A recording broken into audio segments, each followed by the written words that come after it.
அனைவருக்கும் இனி உற்சாகமான வணக்கம். வாசிப்பெரும்பு 566. நான் இன்றைக்கு வன்முறை பற்றி வாசிக்க போகிறேன். ஒரு நபர் அல்லது குழு சமூகத்திற்கு எதிராக தீங்கு அல்லது இழப்பு ஏற்படுத்தும் படியாக உண்மையாகவோ அல்லது அச்சுறுத்தும்படியாக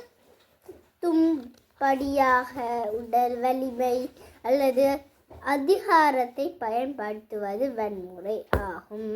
வன்முறைக்கு எதிரான உலக விழிப்புணர்வு தினம் அக்டோபர் 2 ஆகும். வன்முறைகள் குடும்ப சார்பாகவும் சமூகம் சார்பாகவும் இடம் பெறுகிறது. நன்றி, வணக்கம்.